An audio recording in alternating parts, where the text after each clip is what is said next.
د یو بل حکم د تورات ذکر کوي. الله جل شانو مخکې وفرمایل چې د تورات داسې کتاب ما نازل کړو چې په دې کې هدایت او احکامات وو او په دې کې د توحید او د رسالت او د معاد باره کې ذکر وو. اوس الله جل شانو غړومبه خبره ذکر کوي چې هغه احکامات د الله جل شانو په تورات کې الله جل شانو فرمای په تورات کې ما دا خبره دي د پاره مقرر کړې و چې یو انسان بل انسان قتل کړي دا غي په بدله کې بده قتلول شي. ان النفس بالنفس یو نفس د بل نفس په بدله کې برابر خبره ده کاغه نارینه کې زنانه نارینه ولګي دو زنانه مړ کړه یا زنانه ولګي د نارینه مړ کو دا به د یو بل په بدله کې قتلول شي. بل الله جل شانه فرمای والعين بالعين او سترګه ول سترګه په بدله کې دا غي بدل باغستل شي. یاد ساتي ځان سره یو خبره شریعت کې د یو قتل څه قتل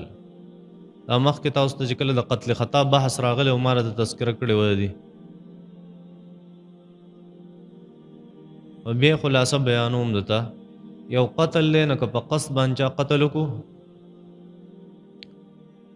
نه هغه دا قتل په بدله کې قتلول شي. حکومت وقت او عدالت او قاضي به اب قتلې. دویمه خبره د قتلنا دغه خدا هغه قتل چې په قصد سره یو هغه قتل چې په خطا باندې شنو پاره کې بیا دیتی اصل او خان داغه تذکرہ مې تکړه و یا چې کوم قانوني حیثیت دا هغه غم د ذکر کړو دا هغه نو سکته سيزونه د قتل نه چې هغه زخمونه دي چا د چا سترګه چا غوږ چا پوزه لاس وغیرہ دا زخمونه یو سړی زخمی کو په قص باندې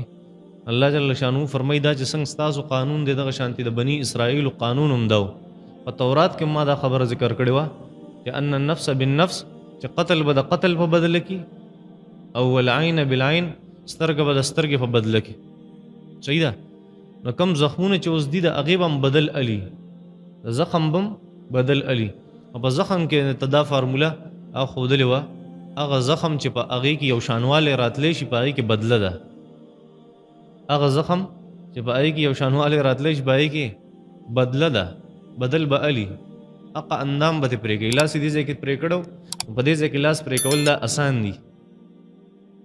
اوس یو زیاده سیده چې دا هغه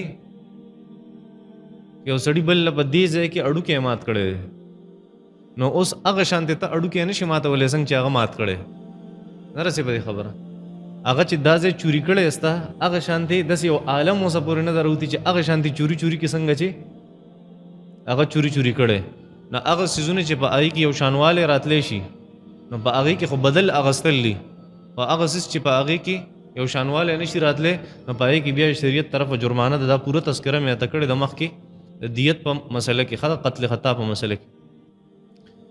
الله جل شانه فرمایي کدا سي ظلم بچاو شو د بني اسرائیل تم ما ویلو چې دې بدل به علي او یو خبر وای دا الله جل شانه فرمایي چې چا چرته چاته معافي وکړه په خپل خو باندې الله جل شانو فرمای هغه ته الله جل شانو معافیو کی چا چې دا په قصد باندې ګناه کړی دا زخم جوړ کړی دی یا قتل کړی هغه ته الله جل شانو معافیو کی کدیو ته معافیو کړه الله جل شانو به آخرت کې فری دی او کچرتا الله جل شانو فرمای دې کم سړی چې معافي کړی دا دغه مسره الله فرمای ګناهونه معاف کم ښا به الله جل شانو فرمای دا الله په کتاب کې څوک فیصله نه کړي دا غټ ظالمی ښا الله جل شانو فرمای وکتبنا علیهم موږ فرض کړو په دې بنی اسرائیل باندې فيها په تورات کې چې ان النفس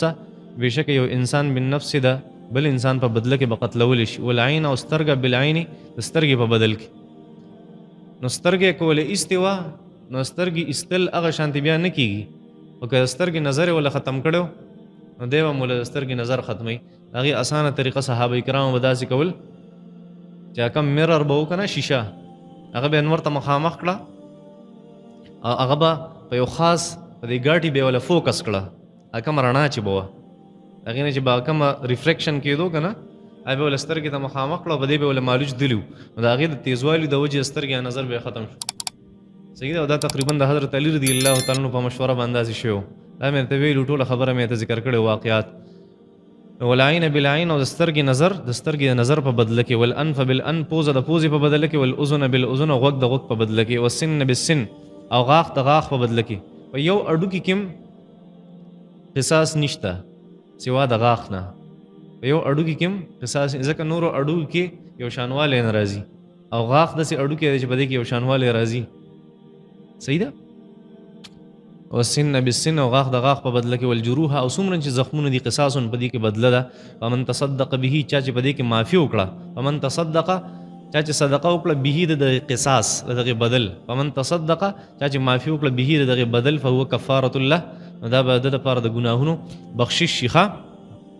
بیا الله جل شانو فرمایي ومن لم يحكم بما انزل الله، چا چې فیصله ونکړه د الله په کتاب باندې یا د الله په وحی باندې، فاولئک هم الظالمون، دا خلک ظالمان دي ښه.